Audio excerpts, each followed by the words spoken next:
Buckle up for another episode of Ghost Facers, a supernatural rewatch podcast. My name is Richard, and sitting shotgun as always is my brother in podcasting, Reed. Hallelujah! And the Lord said you should go right on over to the Patreon and subscribe right away. Do as the Lord blesseth unto thee, and subscribe at the metal lettuce level. I mean, I'm on board. This sounds like a great purchase. Also, if someone says they want to possess your body, just say a blanket yes and don't ask a question. I mean, that feels like a bit different than May I possess your body? Well, all right, yeah. Let's get into this.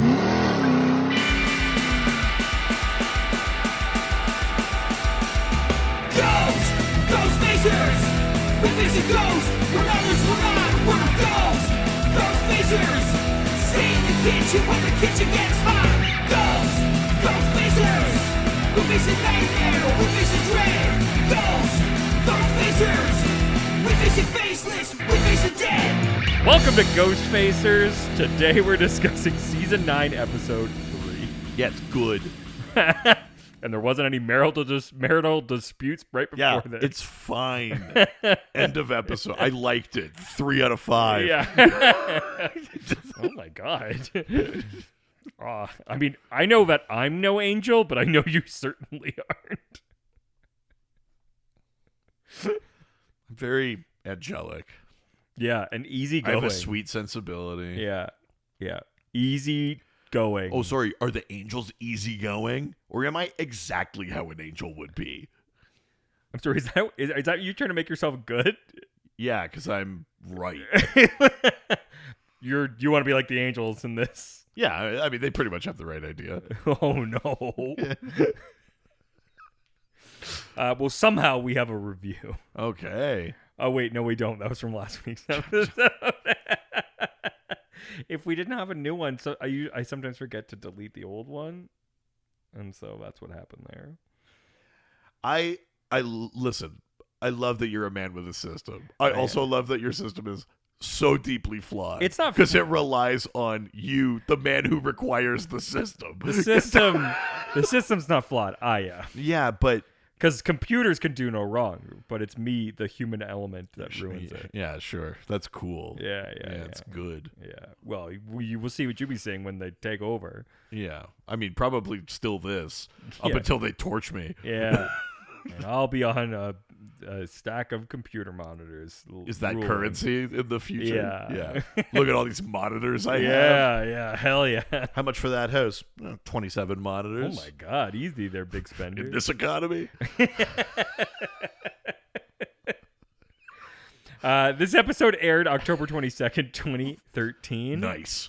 Written by Brad Buckner and Eugenie Ross Lemming. Why did you roll your eyes before saying their names? Because I don't like Eugenie Ross Lemming episodes. No, they're the best episodes. What? We've loved all of their episodes. Yeah, that's definitely not true. Unequivocally. Yeah, that's absolutely not true. Check the tapes. Yeah. The fucking the amount of I think space that Eugenie Ross Lemming is given because of maybe who she was married to or is married to. Oh, sorry. I thought you were saying I was like the amount of space, and I was like, is this like a running off a cliff joke? Oh, like no. A lemming? Oh, ha. Or I guess if they're a bunch of Ross Lemmings, they think Rachel is over the edge. It was a break. Yeah. Hi. Wow, you have a Ross? Oh, listen, I've got all of it. Oh my God. Name any character from anything. Oh. I could do it. Wow. Okay. Yeah. 7 from Stranger Things. A show you haven't watched. Usually you're going to shit yourself. Well, yeah, because does her nose bleed when she uses her powers? Sure. Nailed it. I don't think that's an impression. Pretty much nailed it. Yeah. Okay. Frasier. Niles. End of impression. No, that's good. Never mind. Yeah. I eat my words. Oh, baby, I hear the blues are calling. Oh, 'cause he sang salads it. and scrambled eggs. They're calling again. Bam, bam. Good night, Seattle. There it is. Directed by Hyar. Kevin Hooks. Oh, nice. Hey, listen, once he gets his Kevin Hooks in there. Yeah, oh my God. Yeah. I mean, look, the verses aren't much, but Kevin Hooks. Yeah. Yeah, this song needs a Kevin Hooks. Yeah. Viewed by an estimated. Ooh. 2.1? Last week was 2.33. Right. This week is 2.34. Whoa. I don't know what that means, but My it's much. God. It's a point higher. The devil's number.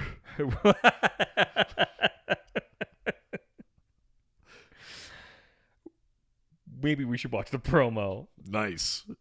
Oh, man, this is good energy. It's because we just went hot into this episode and Yeah. out of whatever Sorry, that it's better was. when we go cold into an episode. No, but also hot off of whatever that was. You know exactly what that was. I was right. That energy was so off-putting that It's fine.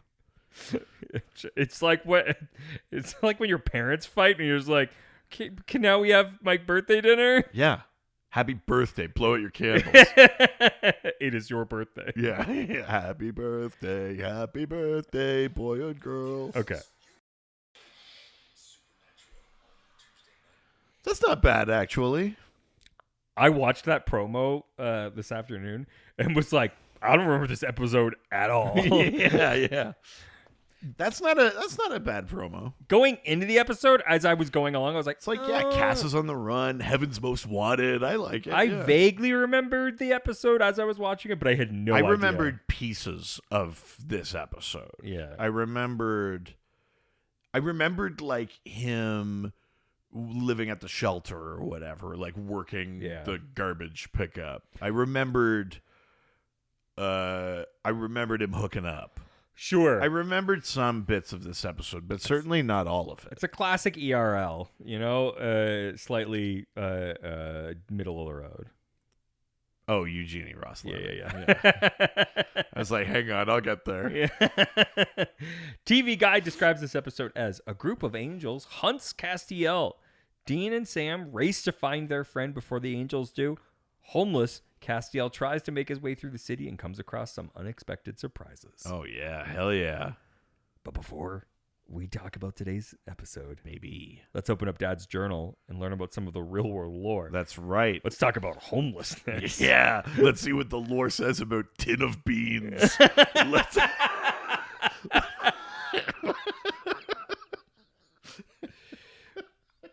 Let's go back to the Old West. The year 1866. I'd like to do a reading. Beans, the magical fruit.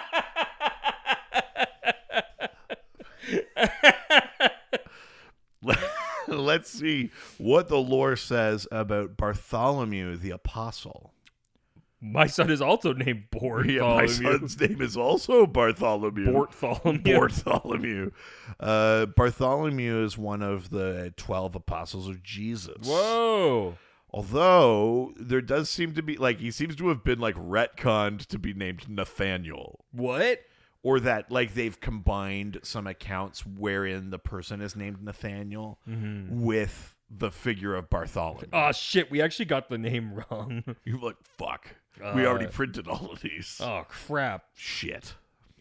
Good. So Bartholomew, an apostle of Jesus, probably though most famous for his like martyrdom. You know, Okay. he died poorly. If you're like extremely Eastern European, or actually more from even like Asia Minor or the steppes or stuff like that, Saint Bartholomew is a relatively large figure in like Eastern Orthodox Christianity. Okay. So Armenia, Hey, Azerbaijan, that's Georgia, me. stuff like that, you get a lot of Bartholomew because according to the tale, he traveled east as an apostle and sort of spreading the word, even to India. Oh, wow. By some accounts, which is pretty interesting. But in Armenia, the one tale is that he managed to convert the king to Christianity. and that the king's brother hated this so much that he had Bartholomew flayed, like skinned alive, and then had his head cut off or whatever. Armenia, guys, yikes. Yeah, well, they get theirs. Yikes. Listen, you come for Christ and his Oh my boys. God. Jesus. Literally. Oh my God. But so, saints often have like gruesome martyrdoms and things like that. So, but St. Bartholomew now becomes like a relatively large figure in those countries, in their version of Christianity. You'll see a lot of like St. Bartholomew's Cathedral. Like all of this was supposed to take place near what is now Baku, Azerbaijan. Okay. Not the Baku from Star Trek Insurrection. Yeah. Not to be confused with. Yeah. The space Amish. Yeah. Was essentially what they were. Yeah, I forgot about them. Yeah. Because them and the Sona were one race. And then the Baku were like, we don't need technology. And the Sona were like, what if we pulled our skin hard? Anyway. Been there. Whoa. That's how it started. Yeah. This feels good. What about elsewhere? So there are a couple of ancient testimonies about the mission of Saint Bartholomew in India. The Bombay region on the Konkan coast, a region which may have been known as the ancient city of Kalyan, was the field of Saint Bartholomew's missionary activities. So the only type of activities I do. But I mean, so Bombay though, that current day Mumbai, capital city of India. There are St. Bartholomew monasteries and basilicas and cathedrals all through Armenia, Azerbaijan. I didn't know India had a big Christian contingency. I mean, there are Christians in India. Well, yeah, but it's not that big. But just a little bit west and in the steppes and stuff like that. That's where you see like the sort of the influence of St. Bartholomew's various missions or whatever. So that thing about him being skinned alive and beheaded is only one of a few possible stories. Oh. There's a couple of other ones. One was that he was kidnapped, beaten unconscious, and cast into the sea to drown. Okay. Like Rasputin. That's better, I guess. Another one was that he was crucified upside down. Whoa. Yeah. In kind of Greek Orthodox, they say that Bartholomew was executed close to Albanopolis in Armenia. And again, for having converted the local king, Polemius, although apparently there's no historical record of a Armenian king named Polemius, so that might be totally made up. The most prominent sort of St. Bartholomew site is the St. Bartholomew Monastery, which is a 13th century monastery in Armenia. Well, sorry, it's in Greater Armenia, which is currently in eastern Turkey. Because history. So Eastern Orthodox Church, they celebrate Bartholomew on June 11th. That's his saint day. He's also celebrated on August 25th in commemoration of the transfer of Bartholomew's relics. So there's a bunch of items and artifacts that were meant to have been his that are now that were transferred, were sent, I think, to Rome or whatever. Oh, okay.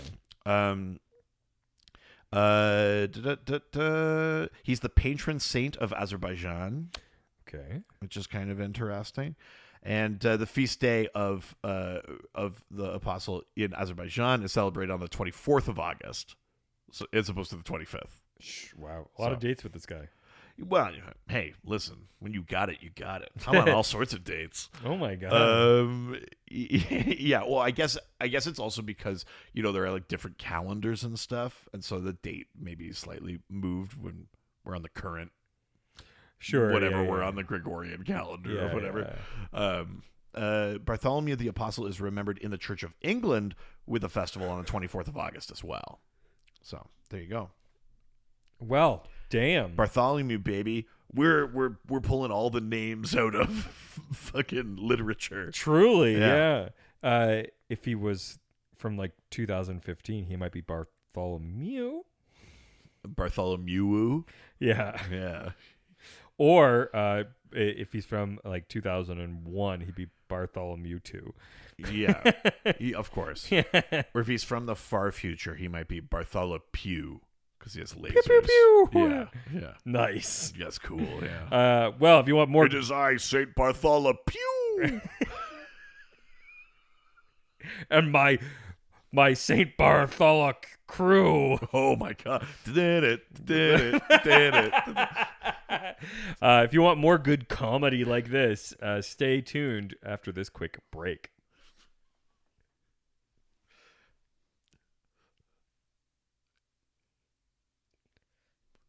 And we're back. After these messages, we'll be right back. Fucking so good. That's what we should have That done. was a good, like, I liked that you, like, come on back after that. Yeah. As if people were sitting down, they're like, oh, good, a commercial. I'm going to go get some snacks. Don't. Or like... It's a podcast. Just walk away Yeah. from your own ears. I mean, sometimes I will just put it on my phone and Yeah. do stuff around it. Sure. As you were doing when I came in. I know, but, like, I just keep doing stuff through it. I'm not, like, sitting and then be like, oh, thank God, Matt. And I go do stuff like we used to do with TV. Sure, yeah. Yeah. Absolutely. But it's like, ugh. Kids nowadays don't understand. Yeah. You had 2.5 minutes Yes. to, like, Nut. yeah. That was always what we were doing during the commercial break. Oh, man. Exhausting in an hour-long show. You had, like, 5 commercial breaks. You know? I got something for these hungry hippos. Yeah, you just prayed for November. Yeah. So that you could stop. Hell yeah. Yeah. Well. Got something for these hungry. I just heard it. Good Lord. I was trying to think of commercial and then... I've got something for these hungry hippos. You fucking maniac. Jesus. As we always do, we begin with the then. We have Castiel wanting to fix heaven. And of course the angels fall.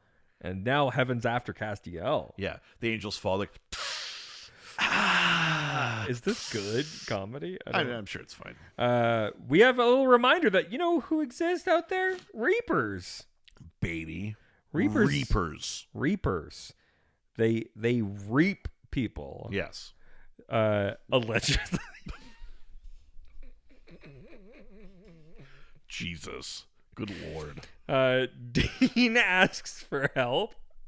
Yes. From the angels because Sam was about to die. Yeah, and they send him wish.com Luke Evans. Yes. Yeah. And Ezekiel, wish.com Luke Evans, Yep. possesses Sam. Yeah. And that brings us to the now. We're outside of St. Anne's Cathedral in the Garden of Night. 2 priests, one younger and one older. Nice. I mean, a classic horror thing. Yeah. Immediately, like an Exorcist kind of callback. And I have an old priest and a young priest. You always like it must. There's a ritual. I mean, literally, even with the Exorcist, like last season with the curing a demon thing, old priest, young priest. Yeah. You know, like. And they're having a conversation. The older priest mentions an upcoming dinner and mass. Indicating the expected presence of Monsignor Cassidy. Yeah, a Monsignor is probably like their bishop. Sure. And advised that people need to get ready and because this guy's really like demanding. And sounds like an asshole. Yeah, he's a fucking bishop. Yeah. Yeah, and he can only walk on angles. Yeah. Yeah. You see him coming down the street like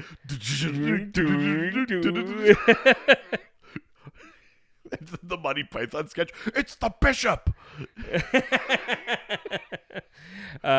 Their walk is then interrupted by 2 angels in gray suits who inquire about a man named Castiel. Yeah, it's so fucked. You know it's no Gucci. It can't be good. These are the people that believe in them too. Yeah. Ugh. Fucking angels. Now during the day, we're inside of St. Anne's shelter for men, inside a locker room. Yeah.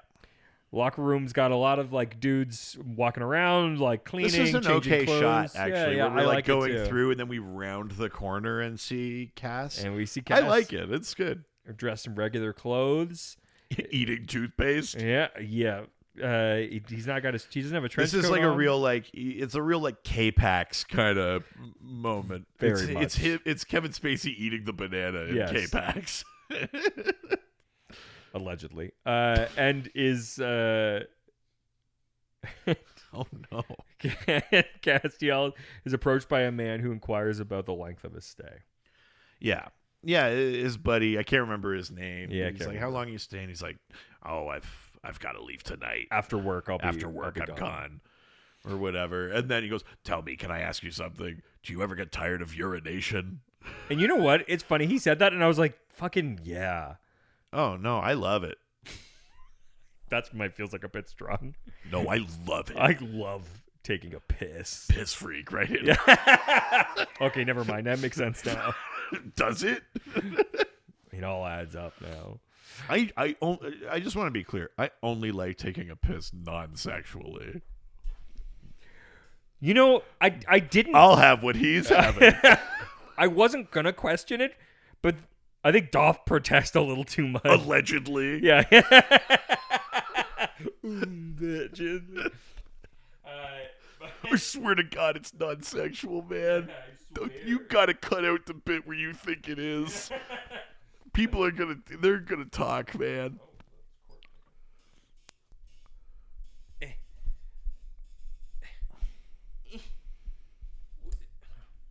So Everything's good. now the real question is, how long was the cord out? How much of this episode are you not recorded? Good question. I think it's fine. You can always check it later, and Yeah, we can yeah. redo it tomorrow. Yeah, we'll see. That's a lot better than checking it now. Ugh. Who would do that? We're already like 24 minutes over. We're good at this. I'm not going back. God, no. No. And neither is Cass. I won't go back to Evan. I mean, I couldn't if I wanted to.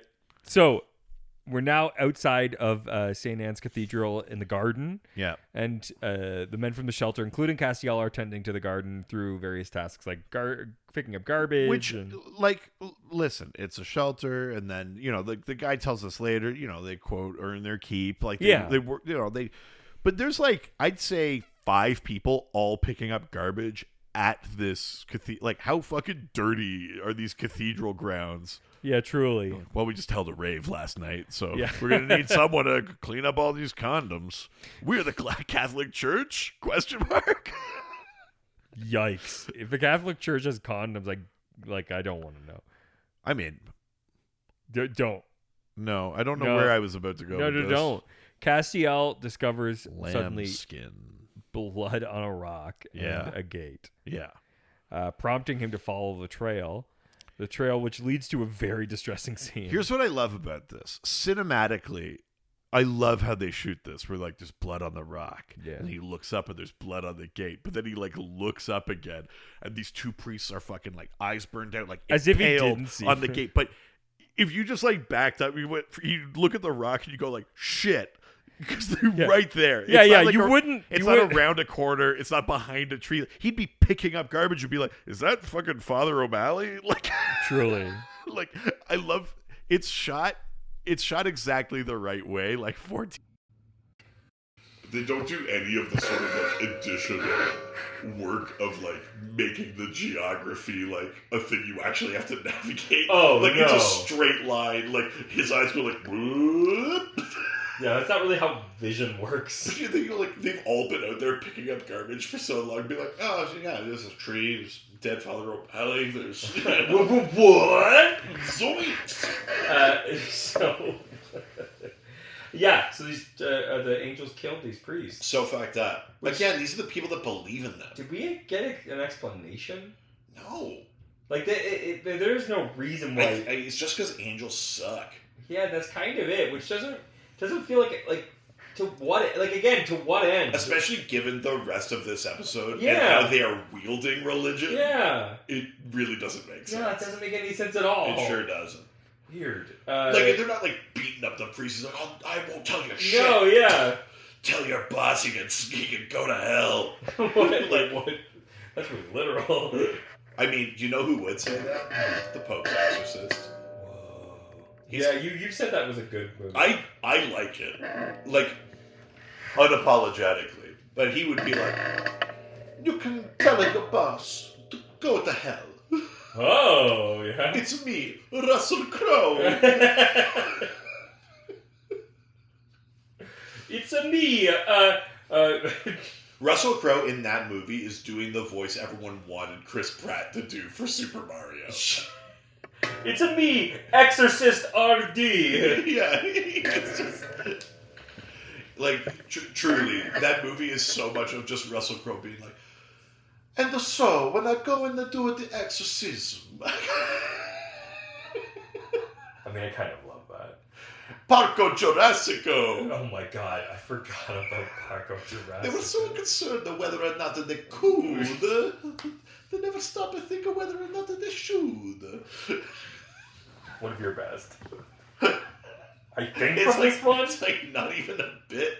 It's just doing lines from Jurassic Park in a stupid Italian accent. Yep. We then cut to the bunker. Baby. I love it. Dean's in a relaxed state, wearing a bathrobe, pouring coffee. Yeah, it's early morning. We're getting up. He's looking for Sam. Sammy. Sam walks out from walks in from outside, and he's got breakfast. He went for a run. He went for a run. He's like, feeling good. And he comes down and he's like, here's your breakfast. It's greasy. I don't give a fuck if you die. I'm feeling healthy today. And Dean's like, great, love greasy breakfast. But you went for a run. Are you okay to do that? It seems like I'm fine. I'm absolutely fine, Hughes. Of course, fine. Yeah. Dean, you have to stop trying to talk to Sam. Yeah. It's so weird. Like, there's a couple of moments where we have to watch Jared flip. I actually think he does a pretty good job with them.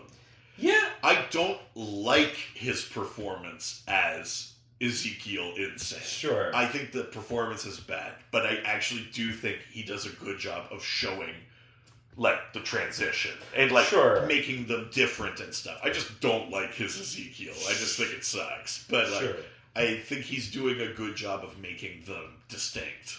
Totally. Ezekiel tells Dean about the faction of angels organizing and seeking vessels right now, excluding Naomi's involvement, but emphasizing the urgency of finding Castiel. Yeah, because he's like, I heard some chatter on Angel Radio. This group is like mobilizing. They're looking for Castiel, and Dean's like, led by Naomi. And he's like, I haven't heard that name or whatever. But he's like, you better watch the fuck out. These angels are dangerous or whatever. See, I could be useful. And you go. And then I was like, was this a thing in the previous episodes? Is Ezekiel, like, not like being trapped in there? Yeah. And then I was like, what's happening right now? Because he's like, can I come too? And Dean's like, get out of here, Ezekiel. But he's also, like, fine, I'll go back inside your brother. But also, Dean wasn't like, you're no good to me. Yeah. Like, Dean's like, oh, that's nice. Okay, like, it's a weird dichotomy. I don't really get it. Was this a thing that I just overlooked in the previous two episodes? No. Anyways, after Ezekiel leaves, Dean and Sam discuss the implications of organized angels. I do like it. He's like, what makes you think they're organized? Well, this is why I said I actually kind of like what Jared does here, because while they're having this conversation, like, Ezekiel cuts Sam off mid-sentence. When Ezekiel goes away, Sam just picks up where he was, and I think Jared does a good job, flipping back into Sam. Yeah. And then Dean's like, all right, so if the angels are organized, Sam's like, what? What conversation is this? And Dean's like, oh, think about it. Doesn't it track? Makes sense, yeah. I do like a Dean bumbling a little bit. But they're like, no matter what, this means that we should find Castiel as soon as possible. Totally. We then cut to a pharmacy. during the day, and a pharmacist and another man are seen engaging with a video by Reverend Buddy Boyle, advocating for welcoming angels. Here's the thing. I don't hate this idea that they use in this episode. I take slight exception to, like, hey, it's the middle of the day at my job. Should I, like, watch a worship thing I'm already sold on? Like, I mean, like on my phone at it. Like, he's just, like, standing in the farm. It's not like he's like, oh, it's my break. Let's see what's happening in the world of religion. Yeah, because I definitely, in the middle of my workday, don't listen to a podcast. It's different, man. Is it, though? I definitely, like, watch movies while I'm working. Like, I don't know how different it is. I could have a week like that. If there's not a customer in front of you, you're like, Interesting. Just happens to be that his thing sucks. But yeah, fair. Okay. All right. We then cut to this church setting.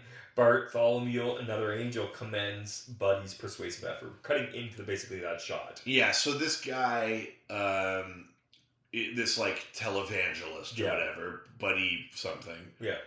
Buddy Love. Yeah, he walks out and he's like, "Oh my God, what an honor for me to have a genuine, bona fide angel, giving me the word of the Lord or whatever." And Bartholomew's like, "Oh yes, God loves your TV show or like whatever." Yes. And he's like, "Oh my God, well, thank you so much.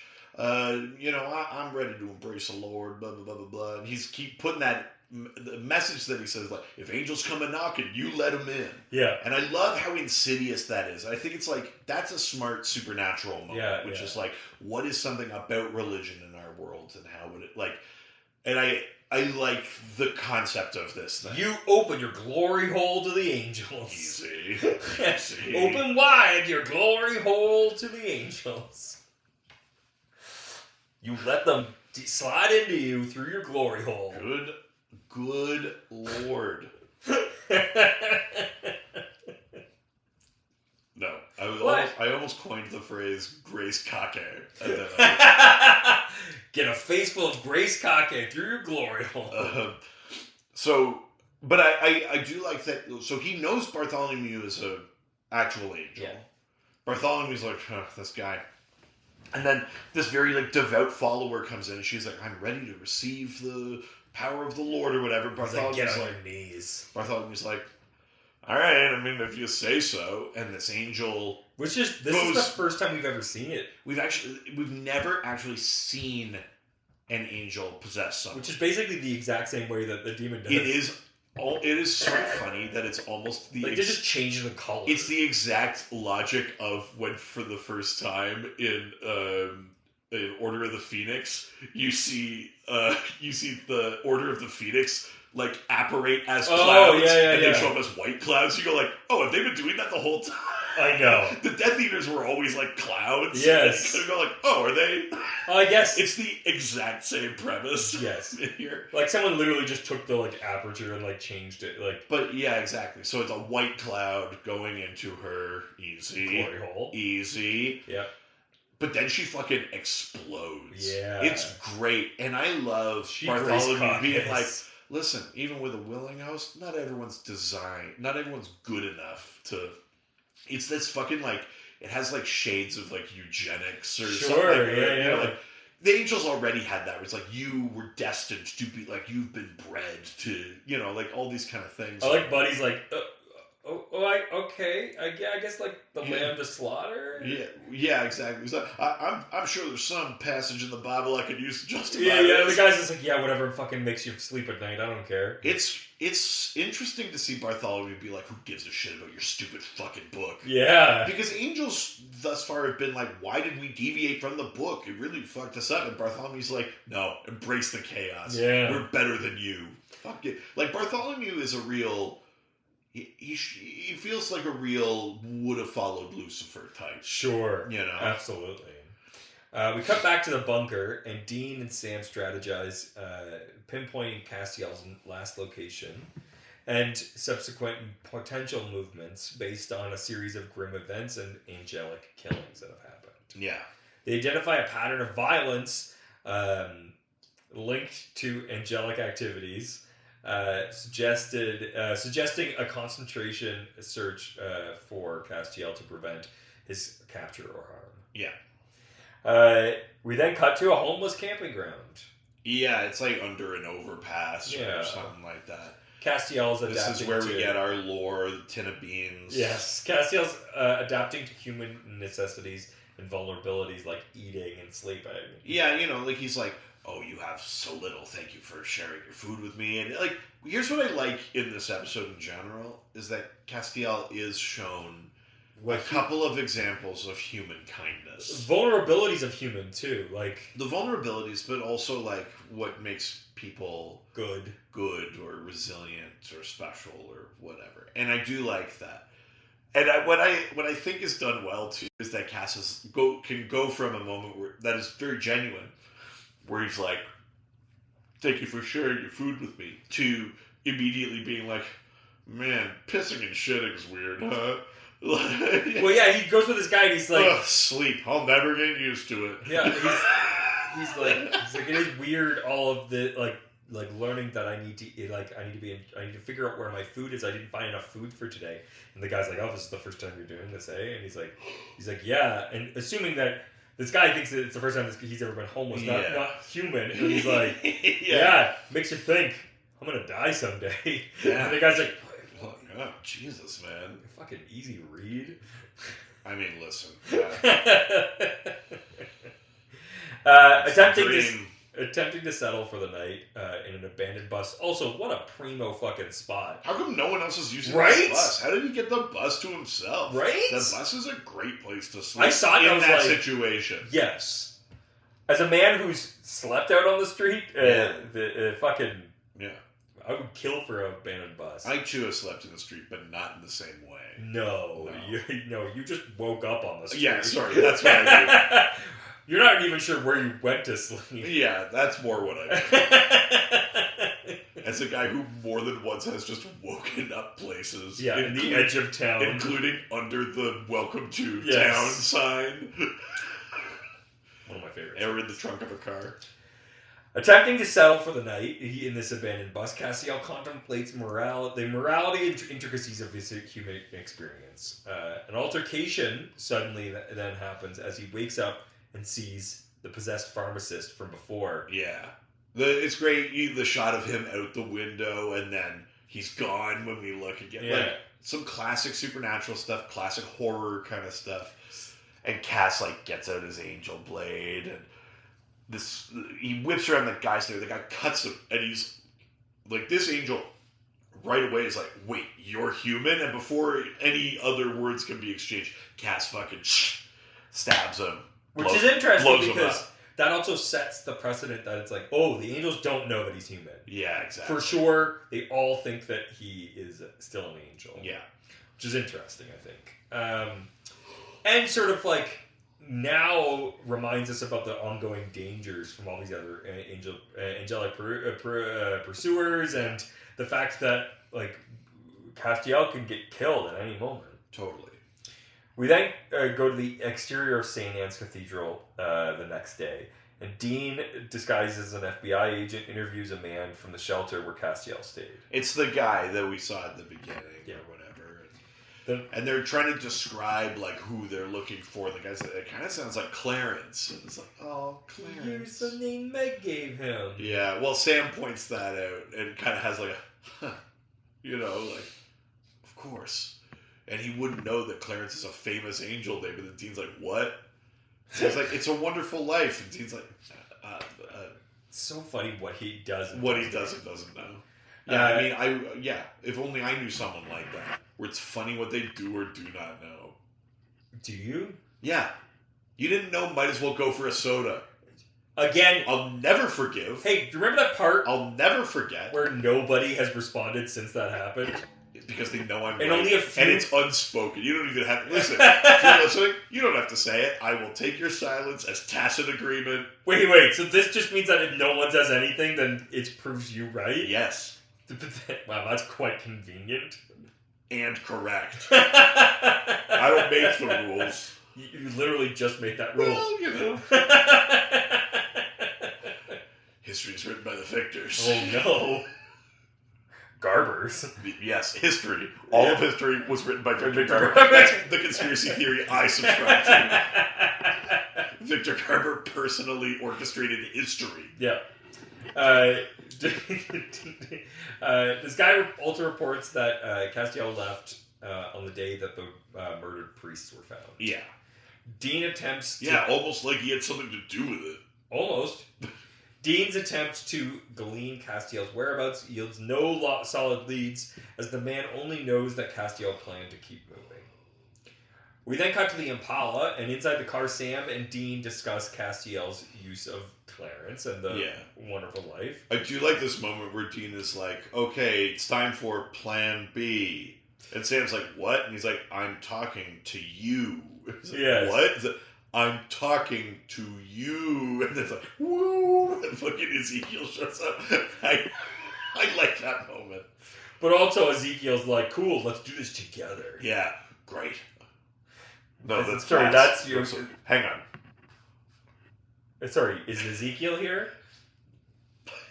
I'd like to speak to Ezekiel. It's me, Ezekiel. Oh my god. If I close my eyes, I'd assume he's in the room. I could be useful too, Dean. Yeah, oh my god. Yeah. Seductive. I think I said it with the same level of emotional depth as Jared. Yeah. Again, though, this thing of like Ezekiel being like, "Yeah, put me in, coach." I don't really get where this energy is coming from. No, me either. But whatever. They uncover another angelic murder in Lafayette, signaling that Castiel may be ahead of their pursuit. Right. We then cut to a city street, and Castiel navigates a busy street and grapples with mundane decisions, ultimately choosing to spend his limited funds on a tattoo. Yeah, although he like looks at like street meat and then opens his hand and there's a couple of crumpled bills and you go like, that looks like enough for street meat. Then he goes, I guess I'll go get a tattoo, which costs so much more. I mean, depending on he walks in with like I guess. $13. Yeah. And like, he's like, what can I get for this many? Yes. I mean, I would give you dirty needle stew to do your work. Great. Yeah. Why is he called that? Never mind. Not because of his needles. Dirty needle stew. Hey, how'd you get that name? It's not from the quality of my needles, that's for sure. I have a tiny, tiny, dirty penis. Well, that's not true. It's actually very long, but quite thin. Yeah. I mean, arguably too long. Yeah, for how thin it is. I've also noticed spaghetti stew.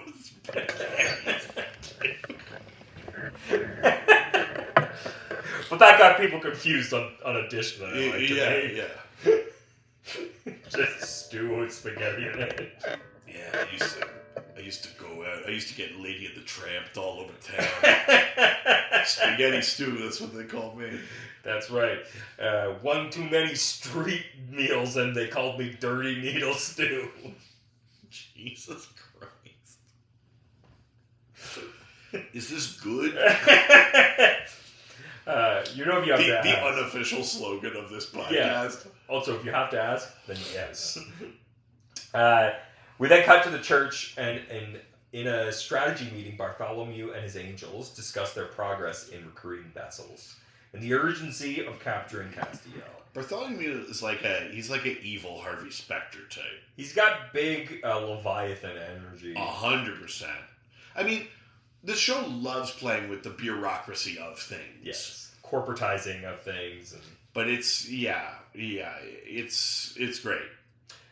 The news of Castiel's killing an angel operative intensifies their mission, revealing Castiel's unexpected resilience. Yeah.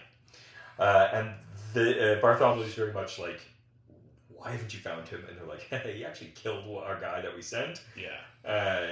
They still, and reminder that they're like, now we can't even find him because he's like somehow warded himself. Warded against us, yeah. And they think that he's still an angel when he's not. Yeah, exactly. We then see Castiel continuing to struggle with human life's complexities, absorbing the overwhelming sights and sounds of the city. In the church, in a moment of vulnerability, Castiel engages with a praying woman. questioning the efficacy and purpose of prayer, given his knowledge of heaven's abandonment. This is one of those scenes that's like, if it's done well, very powerful. And this just feels so fucking clunky. Yeah. She's praying and he goes, why do you pray? She goes, because I have faith. He goes, but yeah, but what if God, let's say, hypothetically, God absolutely abandoned all of us. She goes, he did. And her thing is like, your lack of faith doesn't affect my faith. That's your truth, not mine. And it's like, that's not how truth works. Yeah. You can even kind of see it on Cass's face. He's like, I get what you're saying, but like I know actually what's going on. Truly, though. I had that moment as well. Yeah. You know, that's one of those ones where it's like, yeah, faith, isn't that great? And for a person like me, I just go like, all right, yeah, it's fine when neither person knows, but it's different. When it's somewhat heartwarming, or it's a, you know, you're at least like looking on the bright side. You're looking for hope or optimism or something. If neither one of the people, but when one person knows, and you go like, who's this dumb bitch? I did have a bit of that. Yeah. That was sort of my reaction to that scene. It wasn't as heartwarming, I think, as they wanted it to be. Totally. Inside the church, Bartholomew employs a reaper to track down Castiel. Yeah, he's like, I know some of you do this. And I was like, is this a demon? Well, but we already know reapers take side gigs. Totally. Because we did that last season. Yeah, the guy who got them into hell. The guy that got them into hell, right? So, it is funny. It's like, do you guys not have enough on your plate? Are there not enough deaths? And you go like, I don't know. It feels like people are dying more and more. It's yeah. a gig economy. You know? Yeah. We've all got 2-3 jobs. Everyone's got to hustle. I need health insurance. Maybe subscribe to my podcast. Yeah. I'm a spin instructor. Yeah. At a police station, Dean and Sam gather information on the pharmacist's bizarre death. Also, this is a thing that they're like, I don't know, it's like this guy like incinerated from the inside out. I'm sure it's fine though. A thing we didn't bring up before too was when we'll get there actually, never mind. But yeah, they connect to the angelic influence via Reverend Buddy Boyle's broadcasts. Yeah, they're like, oh, so I do like that they call it a podcast back when podcasts could also be video. Oh, yeah. That was like a thing for a while. And they're coming back around to video. Yeah. Although you still, yeah. That was like a thing the way the podcast started. Yes, I remember. And it was like, and I listened to a lot of them, and now it's like, and then they just became web series, I guess. I don't really know how that worked. But now it's like they're adding video again, which is, it's a weird thing that it started that way and it's coming back to it. It is, yeah, it is weird. I don't really know how to make heads or tails of it, but... Time's a flat circle. Alright. Their investigation reveals a global campaign by angels to recruit human vessels, suggesting an orchestrated large-scale celestial strategy. Yeah. In the alley during a day, angels. Castiel scavenges for food in a dumpster. Pickle looked great. Pickle did look good. Yeah. Actually. Because a man who scoffed at your preferences in this show when it comes to food, that pickle did look good. Pickle looked great. That lady looked even better. Here's the thing. Food waste, real thing. Yeah. You know, to even touch on it briefly, great. I've said this on the show before. When I lived in Montreal, I had a lot of like real hippie friends. This is also. Oh, did you have some like? I was dirt poor and all this kind of stuff. It was just kind of coasting. Did you have some freegans friends? 100%. And listen, food waste is a problem, and a lot of that stuff, it's still in a bag. It's still like totally fun. But I had friends that would go dumpster diving and then make meals, but wait until you were eating it and then tell you. And it's like, I get it. Everything that led to you making that meal, I'm actually on board with, but I feel like you should disclose that. Yeah. Like, it's still fundamentally been in the garbage. Yeah. And I feel like you gotta say that. Did you have some garbage food? Yeah, that's what I'm saying. I would eat it, and then they'd be like... But that only happens once, right? And then you just assume all of it? Well, yeah, no, that's true. I pretty much just assumed that something, which is, again, fine. Did you have multiple meals from this place? Oh, multiple friends, like truly of like the 20 to 30 people that Really? were kind of in my extended circle when I Is this lived. a theater thing, or It just everyone was poor. Montreal was the place to live if you were poor because you could live there so cheap. Like I was paying like $350 a month in rent. my god! It was cheaper for me to live in Montreal and take the train into Toronto for auditions. Jesus! I would do it every week. I was like, Montreal was like, it really, without being like dangerously poor, because that's obviously not the situation I was in. It was as close as I've ever been to living like rent. Sure. By the way, have you been seeing all those TikTok videos Of what? of the original cast singing at like a karaoke thing? Oh, really? Yeah. Oh, Yeah, it's good. I like that. Yeah. The people went. Well, it's just the two guys. It's like Oh, that's not a karaoke thing. That's the guy that played Mark, the guy that's on Star Trek Discovery. Yeah. He has like an off-Broadway show. I think with Adam Pascal. So I think that's where they just do like it's kind of like a night of songs from. So those two guys are the guys that are doing it. Yeah, it's Mark and Roger. But from they've been the singing original Rent stuff. Yeah. Adam Pascal, the guy that played Roger in Rent, fun Sure. fact, is in School of Rock as the new frontman of Jack Black's old band. That No Vacancy. that adds up. Heal me, I'm heartsick. Lonely. Thought I could survive on you. That's just a band you would have listened to. I legitimately love that song. They should have won Battle of the Bands. You were like, no, it does make It's sense if they definitely won. yeah, it's Spider with his I mean, leathers. Isn't he like a congressman or Yes. something? So funny. It's like a state senator or something. Yeah, he's got like bad politics too. Probably. His name was Spider. I mean, truly. So Castiel meets this nice woman who demonstrates compassion. Yeah, it gives him a sandwich. Yeah. And Easy.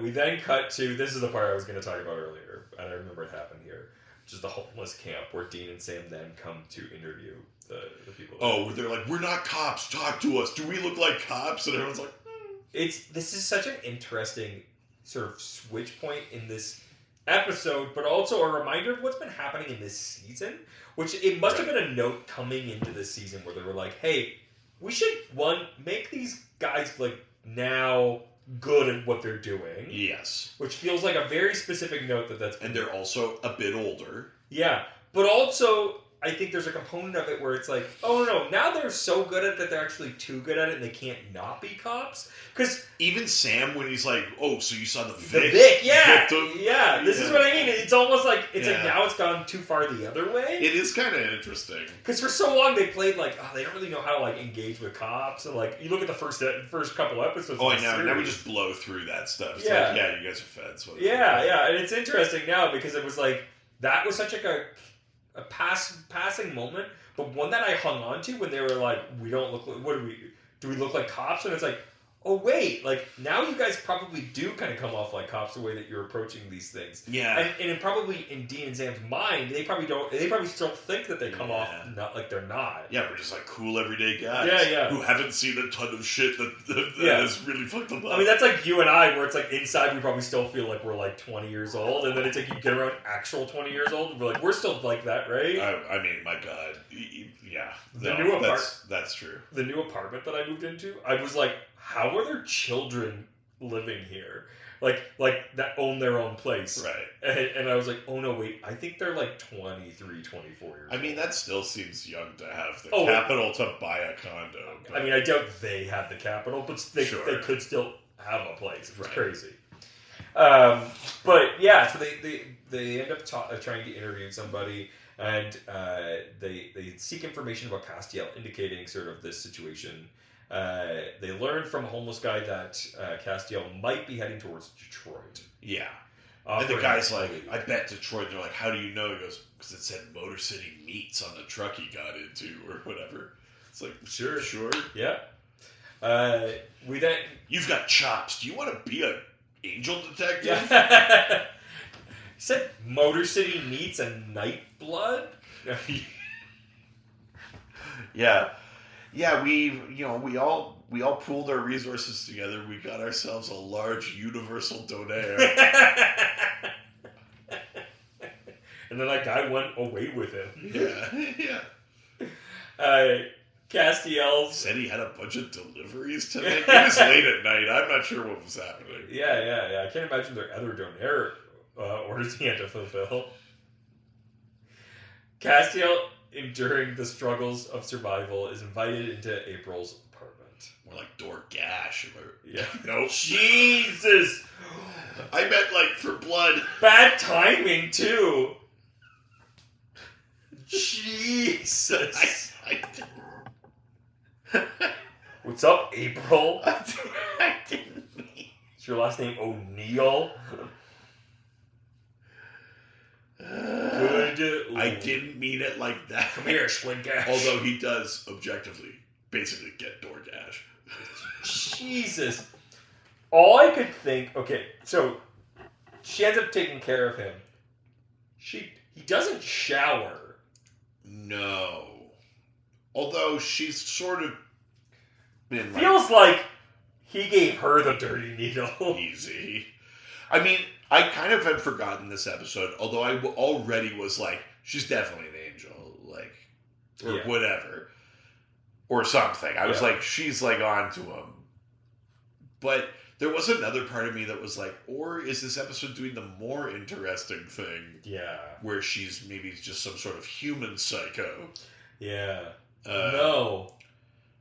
Yeah, I mean, again, Cass is naive enough to not question the situation. To not go like, oh, this is like but also deeply unusual human behavior. Also not necessarily bad or wrong, but probably ill-advised in some respect. The fact that he's a dirty, like, person right now, like... But also just complete stranger. I mean... Complete stranger who, contextually, was just at her place of work and didn't leave. So, like, for anyone else, in any other context, basically just, like, a person that saw someone and then stayed there the whole time. Which is, in any other context, pretty creepy. Yes. I thought you meant just, like... And then also her behavior, very predatory, which is like, you're vulnerable, come back with me. But, like, it's like serial killer behavior. Like, sure, yeah. Like, one way or the other, like, we should be playing this, like, she should be like a person that, like, kills homeless people. She should be like a human that, like, you know what I mean? Like, that, like, preys on their desperation and stuff like that. Like, you know, there should be something like that. But I got a home for part of you. Oh, Jesus. Good Lord. What the fuck? She's like massaging him. We're like, well, we all know where this is going. I mean, you don't massage him. Not easy. They hook up. Yes. Yeah. He gets under her canopy. Come on.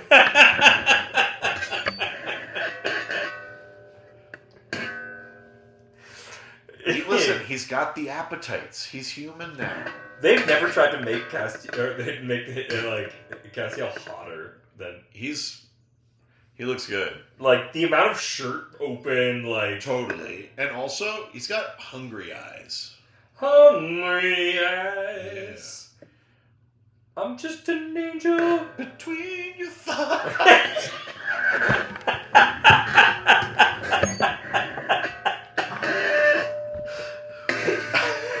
Just fill in your glory hole. Oh, God. At any rate, they hook up. Yeah, they do. He loses his virginity. Did he and Meg not hook up? I don't I thought they did. But was it this body? Or was that when he was still technically like the dematerialized version of him? Because he was like remade, and he's not technically that guy anymore, right? But him and Meg, that stuff is all after Hey Ass Butt. That's all recreated Cass. Yeah, I guess. They hooked up, did they not? I don't know. A lot of things I said. There's a whole thing about like, oh yeah, the pizza man. No, I know that. Yeah. They definitely hooked up. Weird, So, yeah. he didn't lose his virginity here. It's just that he's not, like, known for laying pipe. Because he even says, is like, did I do it correct? Which makes me think that he doesn't... Well, I know, but here's how I read that, which is that, like, the last person he had sex with was Meg, and he's kind of like, do humans enjoy this? Did you want to get hit? Like, Jesus. Sure, this is what Meg wants. Good Lord. Yeah. I think Meg's probably a lot tamer. What's the most taboo thing for a demon? This is something normal. Yeah, say kind words to me. You know what? Actually, I hadn't been with a girl like You that. deserve to be loved. I sometimes the wild ones just it's crazy when you just say nice things to them. Which is its own little bag of worms. Bag of worms? Barrel of monkeys? Bag of worms? Is that the I don't think so. tin of worms? Can of worms. Can of worms. Like beans. Right. Yeah. Worms, the magical.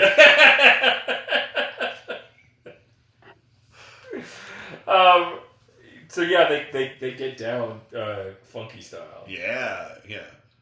Gonna make you come tonight Oh, up to my apartment. If you get down on your luck, you can get down on me. Wow. My name's April and I'm acting predatorily. You could have just said predatory. No. That would have been so much better. You need an adverb though, not an adjective.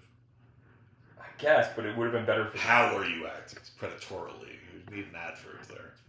Yeah, but just This for is like basic fucking grammar. yeah, but man. lyrically it works better as predatory. No, the best lyrics are grammatical. Yeah. It's better when it works. Yeah.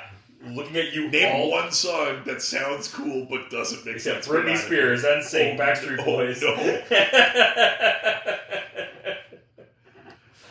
Anyways, so yeah, they get down funky style, and the next morning, he gets up and is like, Well, I like that they're like, well, it's not even next morning yet. When we cut back to them, they're like laying there. post-coitus. Yeah, that's the like, did I do it right? And Yes. she's like, was that okay? He's like, yeah. And he's like, was that okay? He was kind of like, I'd like to do more of that. He's like, yeah, more, please. And she's like, yeah, sure, we'll do it. And he's like, all right. Yeah, as long as you don't have a house, I'm into it. So they do it. Jesus Christ, they do it again, and then eventually, it's like next morning, she's cutting a grapefruit. If you know what I mean. If you know what I mean. Putting a gas in the grapefruit. The fucking grapefruit.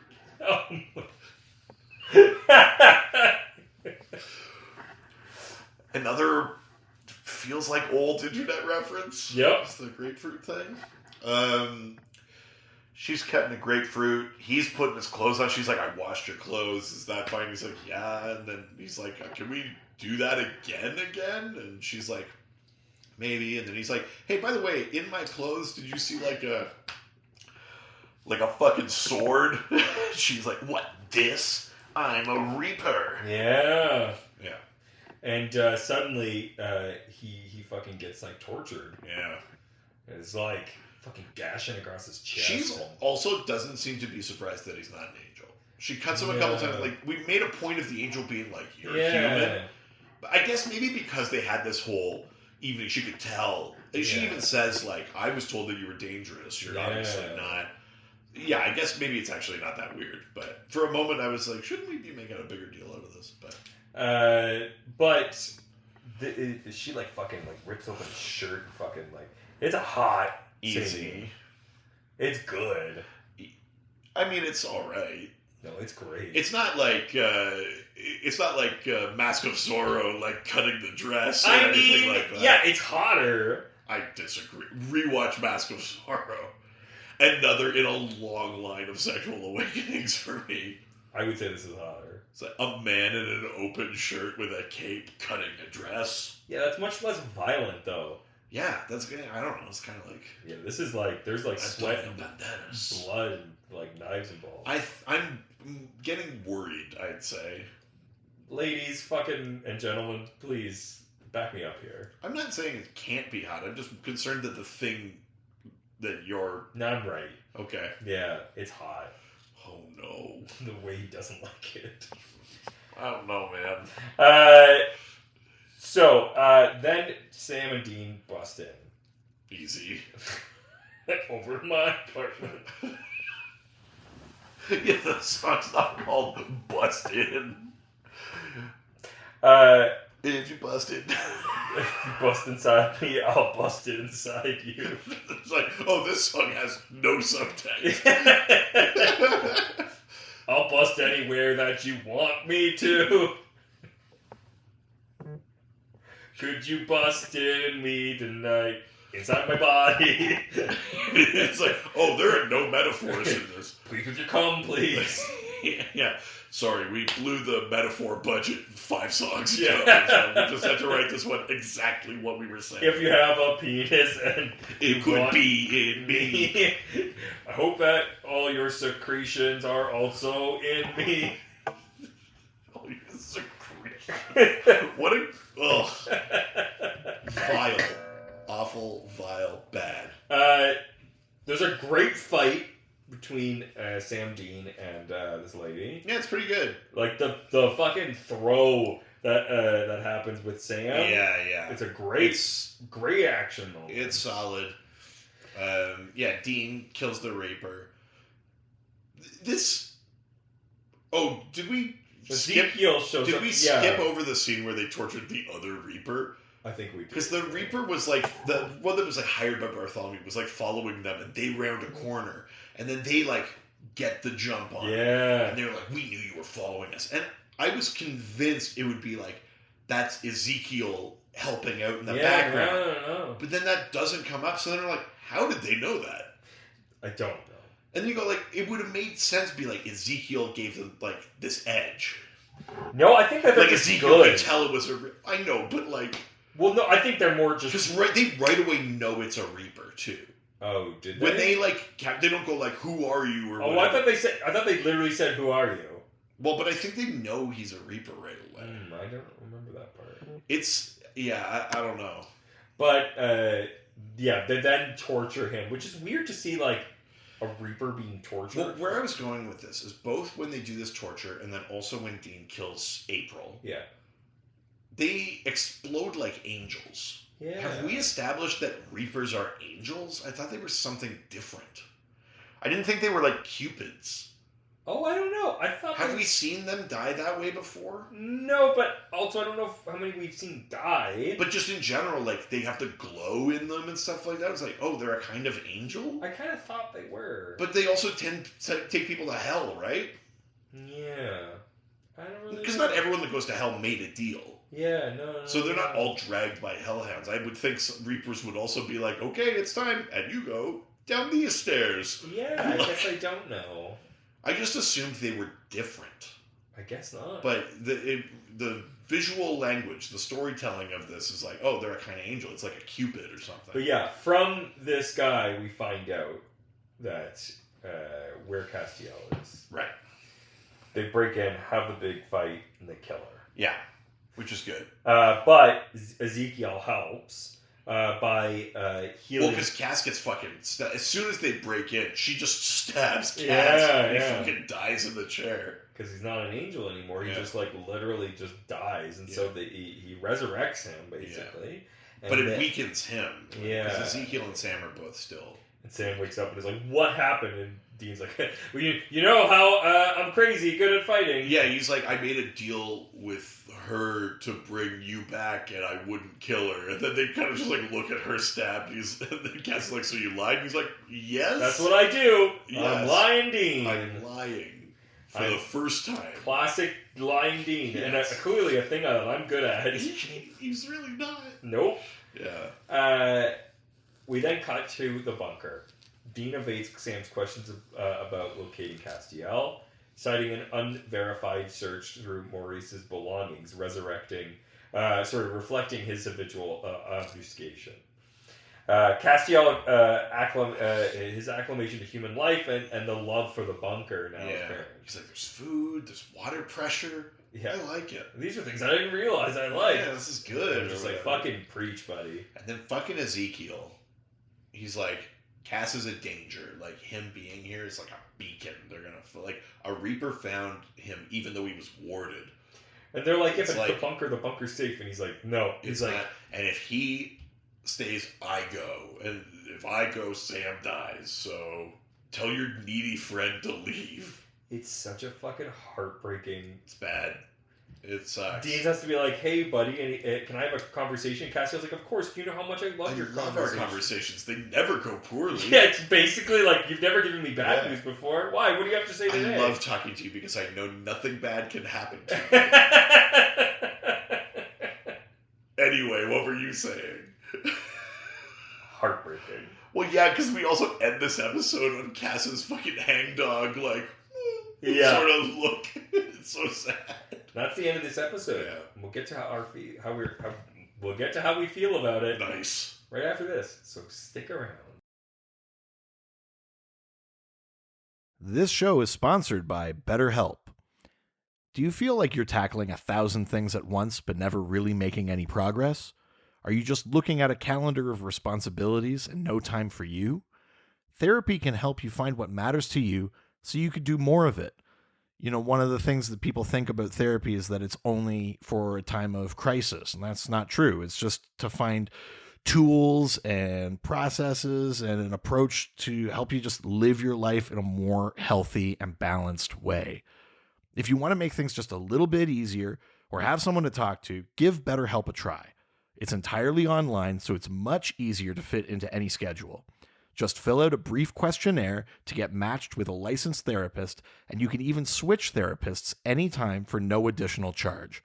Learn to make time for what makes you happy with BetterHelp. Visit betterhelp.com/ghostfacers today to get 10% off your first month. That's BetterHelp, HELP.com/ghostfacers. And now back to the show.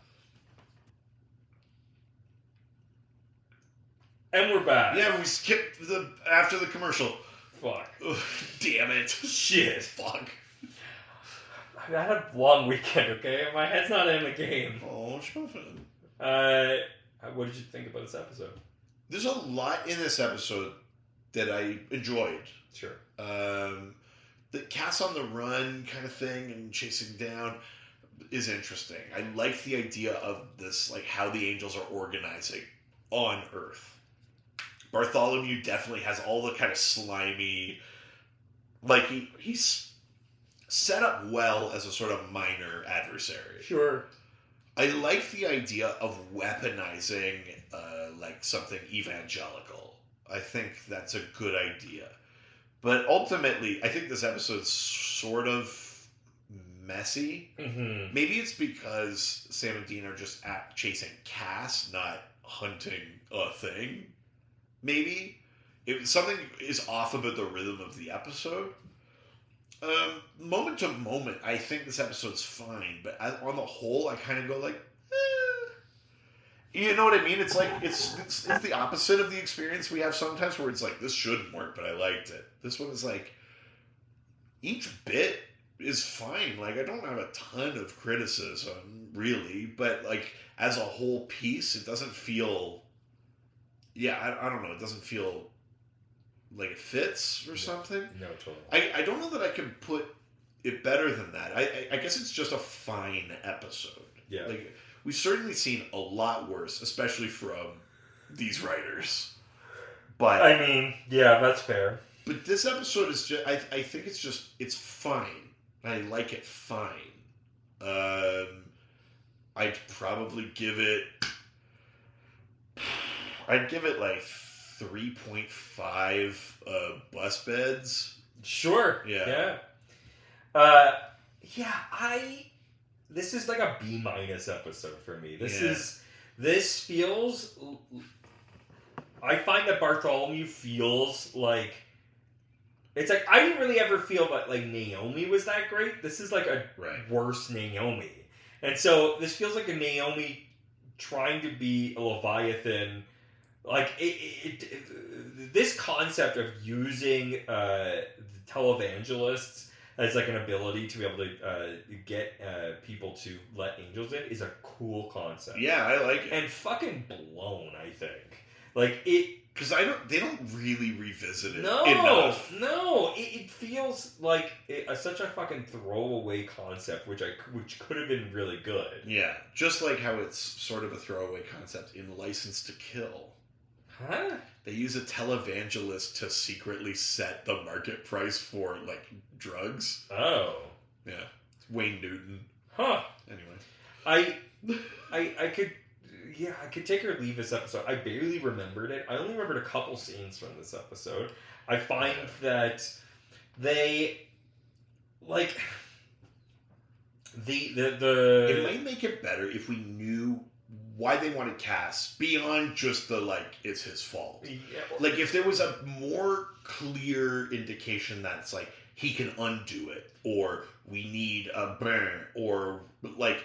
If there was, like, maybe a little bit more of a, like, him specifically, beyond, because it's like all angels are all mobilizing to get him. Like, shouldn't they just be organizing, and if they can get him, that's fine. It feels like he's such a focus that it's like, there must, in the way that Metatron used him, it's like, but the also, angels are now planning to use him to break back in to have him. Thing is like, that, like, he should be part of some sort of celestial machine like, or weapon or something.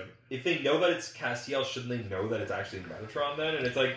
It is weird how much they know or how little they know. Yeah, exactly. And so for me, it just feels like such an off-road for what the season is, and I'm just like, all right, I guess we're going down this road, like, because my assumption is that they keep being like the angels are after them, the angels just don't like him, and it's like, well, then I guess we should mobilize the angels, and then I guess someone should be the leader then, right?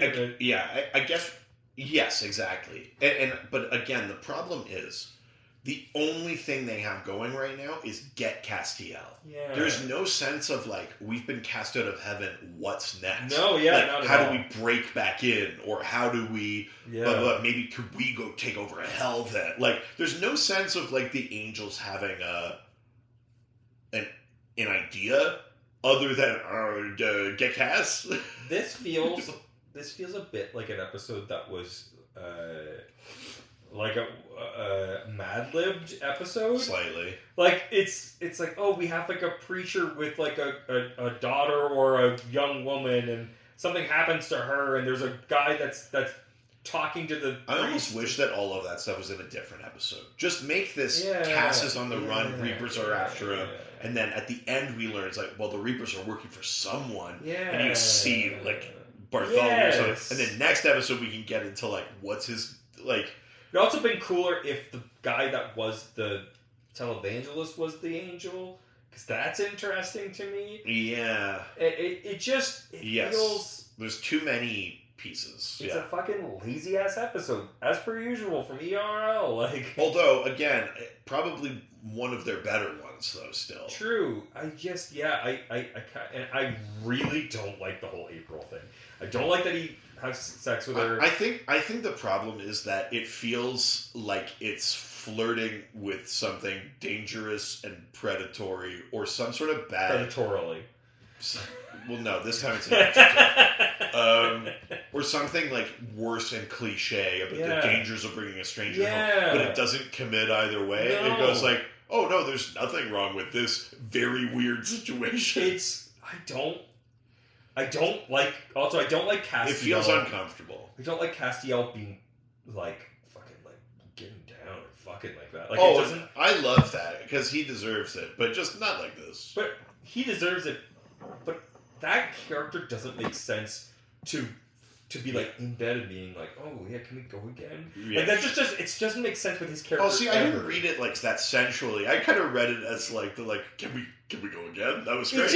It made my. I would like to go on the ride again, please. Yeah, I don't know. It didn't play for me as like fun with Castiel as it normally does. Right. It feels like it's a different show, right. and he's playing a different character. And I get he's human, but like I don't know. It really bothered me. Yeah. Well, you just hate it if he has sex with anyone that isn't Dean. I mean, I would prefer if he just had sex with men at least, but whatever. He can like both. All men that look like Jensen Ackles. Yeah. I don't know. Something about his portrayal in this episode and this like weird sexual object thing that they made of him, I don't get it and I don't like it. I think the sex really muddies stuff. Yes. And there's a way to explore that because it is good to explore like he has human appetites and needs and things like that. But there is... They played that for comedy before. But it's so much scarier. Yeah. And maybe that's interesting, but it does feel weird. And maybe if a better writer could have fucking, like, nailed that. Or maybe she just should have been a genuinely compassionate person who actually had a connection with him. Like, but then to still do the reveal that it's a thing, like... It is maybe... And then it was the whole time, which is even weirder. Because then she's like... because then it's... Yes. It would be one thing if it was like... Okay. This is a weird one. But, like, she goes... You know, she brings him home, and she's like, I don't normally do this, but you seem like you're in need, and blah, blah, blah. And then, you know, they form a connection, they share these truths and stuff, whatever, fine. They fall hard, they have sex, it's a moment of passion thing, and then they're lying there, and she goes, yeah, I normally don't do this, I'm very religious, blah, blah, blah. And then, like, later she goes and prays, and then she lets an angel in, because she watched Bobby whatever. Yes. And then that angel's like, Castiel's here. Like, that would have been a better... Because then it's like, portrayal. It's her choice. She's not deceiving him. Exactly. It's like, you can explore that thing without it having this icky extra piece. Yeah. You can actually tie back the religious like thing and angels finding hosts. Like, there's something... Like, that's clunky too, but like something like that feels like it might have been slightly better. Yes. A little less weird. That would have at least like made the episode feel like more intentional. And, like, but that whole fucking thing, it really bothered me. Sure, yeah. That's fair. So I'm going to give this 2.5 Dirty Needles. Whoa. Yeah. I really, did not care for it. Fair. Interesting. All right. Well, before we go, we've got a note from fellow Hunter. All right.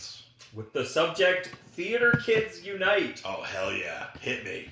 Hi guys, this is my first time writing into anything. Whoa. But I get so excited when Reed talks about theater or the two of you break into show tunes. God, I hope I get it. Yeah, I hope I get of course, the chorus line. The of course line. I run a community theater in Texas. Whoa. I know, we're cool and we have a Stonehenge. Okay. What?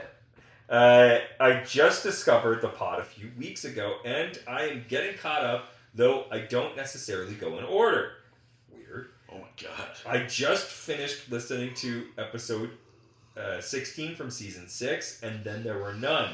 When Richard was so horrified by Hungary's title, I guessed what was coming, as I had done some research on the Agatha Christie play. Oh, yeah. That was a bad one. When another theater did it and discovered, to my own horror, its original title. Yeah. Also, I don't know if this ever got addressed, but I wanted to say something about episode 9 from season 7. Okay. Chicken eggs are not fertilized after they are laid. That's fish. Hens lay fertilized eggs all the time, and if they are collected before they get to sit on them and keep them warm, they don't develop into chicks. Yeah. Did we say that they... I don't even know. Lay eggs and then a rooster comes and jizzes all over their eggs? Because that sounds like a thing even I would be like, that's definitely not how it works. I also don't think I'm that dumb, but I'm sure there's something. We almost certainly said it. I mean, listen, we probably said it. Yeah, but that feels... dumb even for us. Who first did an egg? Yeah. Who first jizzed an egg? Which came first, the rooster or the chicken? Yeah, on the egg, yeah. If there is a rooster around, it's pretty much a guarantee that the eggs are fertilized, as roosters are as roosters are very rapey. Oh, damn it. Really gotta let that sentence finish. Yep. Fuck. Onto the egg. Gross. That being said, hens lay eggs whether there is a rooster around or not. Yes, that's true. I knew that. They're just unfertilized. Yeah. I can't remember How do you like your eggs? I can't remember which one of you said it. Maybe Richard. Yeah, probably. But it would most be like a period, I guess. That's where it came from, because I called them periods. Right. Yes. I mean, I guess. But that sounds like a thing you would say. But it would be most like a period, I guess. So yeah, I was kind of right. Aside from that, I love the pod. I love that you are unabashedly thirsty for the boys. I really enjoy the lore and learn a lot from it. I want to hate the sandwich section. But you can't. You know you can't. But I usually get into it. Hell yeah. Thank you guys for being so entertaining and so very you. Break legs, Sarah. Oh, thank you, Sarah. Absolutely. That's great. That's one of those names for me, I think. No offense, but not for me. That's fair. Been too many run-ins, to be honest. I mean, there's a lot of them out there. And I've had some bad experiences as well. Yeah. I really got caught in the fray there. Anyways, if you want to continue this discussion about periods and coming on eggs. Yeah, Richard furiously jerking off into a chicken coop. I shall create the chicken man. I know how eggs work. You could. If it was me that said it, I'm gonna kill myself. I think it's because I said that they were like periods. I think that's where it came from. Right. Right. Let's continue this discussion on our Discord. Yeah. Go to patreon.com/ghostfacers. For only $1 a month, you get access to Angel Radio, our awesome community Discord server. Amazing, but what if I actually wanted more content too? Well, there's nothing for you. Oh, okay. Good. Oh, sorry. Wait. This just What? in. There's something for you. Holy shit! At the $5 level, in addition to getting access to Angel Radio, you also get the Bunker Report, an extra episode of supernatural adjacent goodness every week. Yeah. We watched and liked Walker. the pilot of Walker. I think we're Walker heads now. I think we are. We're in it, baby. Well, we watch the Winchesters. We talk about fan theories. We anything sort of supernatural adjacent is there, and it helps us support us. Yeah, run to your local Patreon or Walker your way over. Oh my god. Because that's where we're at now. Yeah, you don't want to lose Chester out on this. So get a Winchester. Subscribe to the Patreon. That's good. Yeah. If you have a note about a past or future episode, much like how Sarah has, or you just want to say hello, you can email us at ghostfacerspodcast@gmail.com or reach out to us through our various social media platforms. Baby, Ghostfacers Pod on Facebook and Instagram. Don't forget to subscribe to us on whatever podcast platform you listen to. While you're on there, why don't you give us a 5-star review, and we will read that on a future episode of the show. Or we'll just put in one from a past episode and then read nothing. If you want to dive into the glory hole, you can get your shirt at ghostfacerspodcaststore.com. Oh no. What was the thing that you said earlier too? That was really good. I wanted to make it into a Is it DoorDash? No, it was during Sarah's thing. I can't remember what it was, though, but it was good. Sorry. Jesus. But yeah, if you want your DoorDash shirt. Yeah, it's like If you ordering want a food, but shirt you that get has fucked. yeah, if you want to have a shirt that's just Richard jacking off into a chicken coop when the text reads, "This is how chickens are made." Yeah, you can get that shirt at ghostfacerspodcaststore.com. It's like that with the kids peeing Calvin. Yeah, but it's me in a chicken coop. Jerking off. Yeah. Well, you see the stream, you can assume what it is. Stream. Jesus. Good Lord. Also, if you like what we do here, you might like our other podcast. That's right, a critically acclaimed, award-winning podcast. The Dr. DC podcast. We talk about DC Comics and superheroes. We answer listener questions. If you like the way that we talk about like magic and lore and storytelling and stuff like that over here, you might like how we talk about those things over there. That's right. And if you both like supernatural and comic books, then you might want to see us live. Oh my god. This weekend. Yeah, that's right. Toronto Comic Con, we're going to be in Toronto March 15th to the 17th. We have 2 live shows on Sunday the 17th. That's right, baby.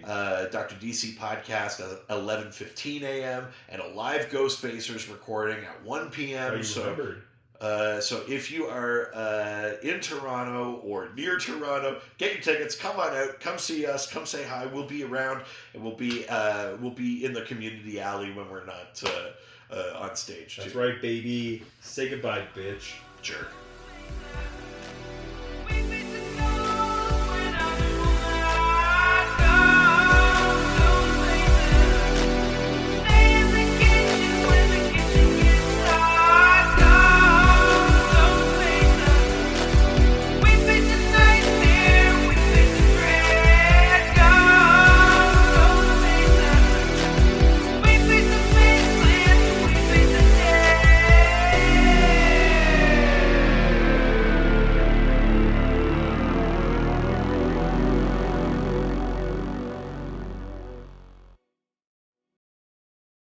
Reed, you're talking to Mrs. Imagination.